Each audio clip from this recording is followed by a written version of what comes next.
Doctor Sreevarma ஆயுள் தரும் ஆயுர்வேதா அறுவை சிகிச்சை இல்லா குணம் ஆயுள் கால நிவாரணம். அன்புள்ளம் கொண்ட பகீன் பக்தி அன்பர்கள் அனைவருக்கும் எனது பணிவான வணக்கங்கள். இப்போ இந்த பதிவில் நம்ம புது வருஷம் தமிழ் புத்தாண்டு நமக்கு தொடங்க போகிறது.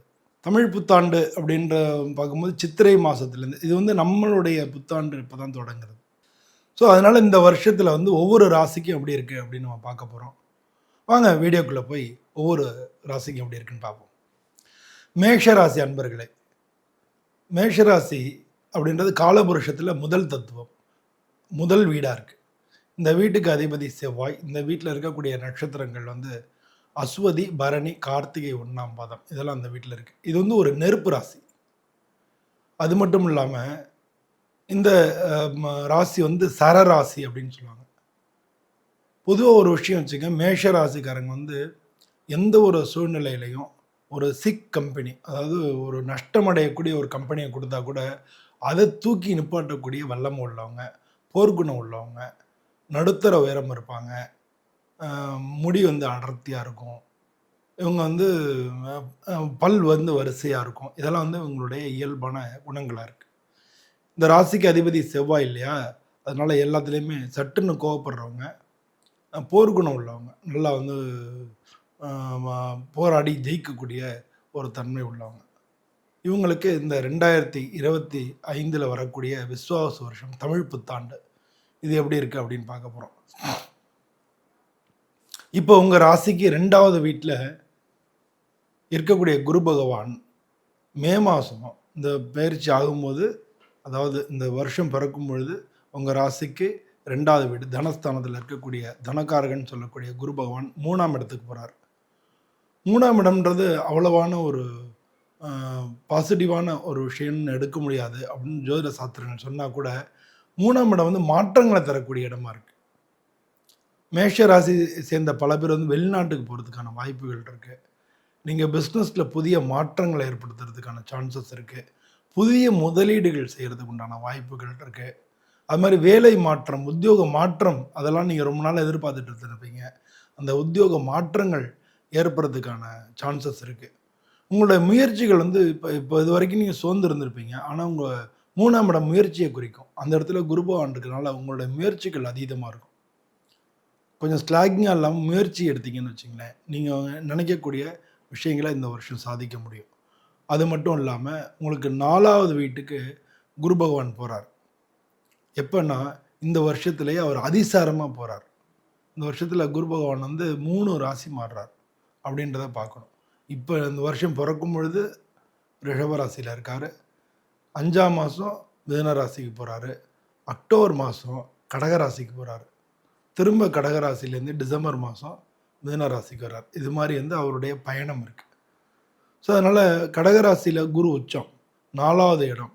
அதனால் வீடு, வாகனங்கள் இதெல்லாம் இந்த வருஷ கடைசியில் நீங்கள் பிளான் பண்ணிட்டு இருந்தீங்கன்னா அதெல்லாம் அமையறதுக்கு, வாங்கிறதுக்கு, இடம் வாங்கிறதுக்கு, விவசாய சம்மந்தப்பட்ட காரியங்களை ஜெயிக்கிறதுக்கு, நீர் சம்மந்தப்பட்ட காரியங்களை ஜெயிக்கிறதுக்கு, ஹோட்டல், ரெஸ்டாரண்ட்டு இது மாதிரிலாம் வச்சுருந்தீங்கன்னா அதெல்லாம் ஜெயிக்கிறதுக்கு உண்டான வாய்ப்புகள் மிக மிக அதிகமாக இருக்குது.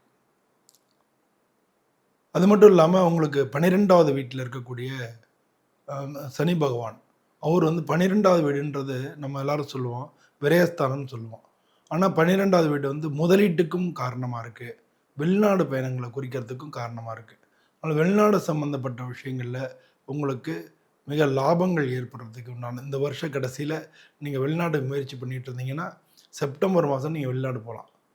அது மாதிரி புதிய முதலீடுகள் செய்ய நினச்சா செப்டம்பர் மாதம், அக்டோபர் மாதம் நீங்கள் முதலீடு பண்ணுறதுக்கான வாய்ப்புகள் மிக மிக அதிகம்.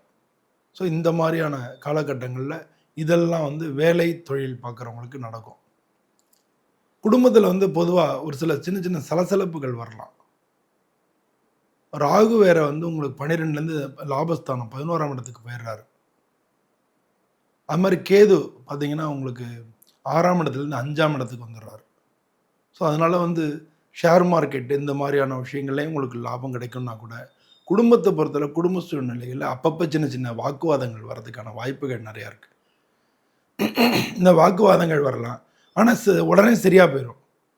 குடும்பத்தில் மகிழ்ச்சி நிலவும், வீட்டில் வந்து புதிய உறவு ஏற்படும். அதாவது திருமணத்துக்கு யாருக்கான ஏற்பாடு பண்ணிட்டு இருந்தீங்கன்னா, திருமண வாய்ப்பு அது அமையறதுக்கான சான்சஸ் அதிகமா இருக்கு.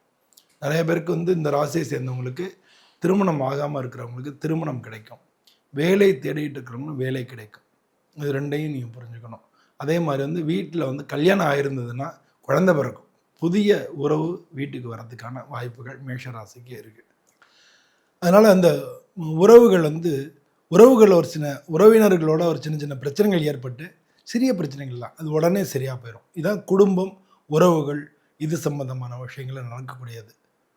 இதுக்கடுத்து மாணவ செல்வங்கள், படிப்பு. அது எப்படி இருக்கு அப்படின்னு பார்க்கணும். 4ஆம் இடத்து இந்த மாணவ செல்வங்களுக்கு செப்டம்பர் மாசத்துக்கு மேல படிப்பு சூப்பரா இருக்கு. வெளிநாட்டுக்கு ட்ரை பண்ணிட்டு இருக்கவங்க வெளிநாட்டுல போய் படிக்கிறதுக்கான வாய்ப்பு செப்டம்பர் மாசத்துல கிடைக்கும். நீங்க படிப்புல கொஞ்சம் கவனமாவே இருக்கணும். உங்களுக்கு வந்து கவன சிதறல்கள் ஏற்படுறதுக்கான வாய்ப்பு இருக்கு. அதனால மாணவர்கள் படிப்புல கவனமா இருக்கும். போட்டித் தேர்வுகள்ல வந்து நீங்க எதாவது காம்படிட்டிவ் எக்ஸாம்ஸ் நானும் எழுதியிருந்தீங்கன்னா, கவர்மெண்ட் எக்ஸாம் எழுதியிருந்தீங்க, இல்ல இன்டர்வியூ அட்டெண்ட் பண்றீங்க, இல்ல பரீட்சை எழுதுறீங்கன்னா, அதுலலாம் ஜெயிக்கிறதுக்கு உண்டான வாய்ப்புகள் நெறையா இருக்கு. மேஷ ராசியை சேர்ந்த மாணவ செல்வங்களுக்கு இந்த வருஷத்துல. அவ்வளோ பெரிய பிரச்சனைகள் எதுவும் இருக்காது. ஆனா கொஞ்சம் கவனமா இருக்கணும். கவனம் முக்கியம். ஏன்னா நம்ம வந்து ஒரு விஷயத்துக்கு ஆன்சர் பண்றோம் அப்படின்னோம்னா, நம்ம இன்டர்பிரிட்டேஷன் நம்ம அந்த கொஸ்டின புரிஞ்சுக்கிறது இருக்கு இல்லையா? அதுலேருந்து கவனமா இருக்கணும். அப்ப அந்த கொஸ்டின புரிஞ்சுக்கிட்டா தான் ஆன்சர் பண்ண முடியும். அதனால அலட்சியம் அப்படின்றது நம்ம பாஸ் பண்ணிருவோம் அப்படின்ற அந்த மாரி அலட்சியம் இல்லாம, கவனமா இருக்கிறது, கவனப்பிசகு வர்றதுக்கான வாய்ப்பு இருக்கிறதுனால கவனமா இருக்கணும். அப்படின்றத நான் சொல்லுவேன். இந்த மாணவ செல்வங்களுக்கு. காதலிக்கிறவங்க அப்படின்னு வச்சோம்னு வச்சுக்கங்களேன், இது வந்து காதல் பண்றவங்க மேஷ ராசியை சேர்ந்தவங்க வந்து இப்போ வந்து வீட்ல திருமணத்த பத்தி பேசுறதுக்கு இது நல்ல காலமா இருக்கு. இந்த வருஷத்துல நீங்க பேசுனீங்கன்னா, கண்டிப்பா உங்களுக்கு திருமணம் நடக்கும். அதுவும் வந்து ஜூலைக்கு மேல செ ஆகஸ்ட், செப்டம்பர்ல நீங்க பேசுனீங்கன்னா, நிச்சயமா ஜெயிக்கிறதுக்கு வாய்ப்பு இருக்கு. வீட்ல பேசி அத காம்ப்ரமைஸ் பண்ணி, இந்த வருஷம் கல்யாணம் பண்ணலாம். அந்த மாரியான வாய்ப்புகள் மிக அதிகமா இருக்கு. உடல்நிலைய பொறுத்தளவுல உங்களுக்கு உடம்பு வந்து வயிறு சம்மந்தப்பட்ட பிரச்சனைகள் வரலாம். உங்களுக்கு வந்து வயிறு சம்மந்தப்பட்ட பிரச்சனைகள்னா, அ உங்களுக்கு ஜெரிமான கோளாறுகள் அதெல்லாம் வரலாம். அதே மாரி மன அழுத்தங்கள், வேலை கூடும். அதனால பிரஷர் வரும். அதனால வந்து மென்டல் பிரஷர் இருக்கு. தியானம் இதெல்லாம் செஞ்சுக்கிறது நல்லது. பொதுவா இந்த ராசிய சேர்ந்தவங்க வந்து குரு பகவானுக்கு ஒவ்வொரு வியாழக்கிழமையும் விளக்கு இந்த வருஷம் போட்டு வந்தீங்கன்னா, எல்லாத்துலயும் நீங்க வெற்றி அடைய முடியும்.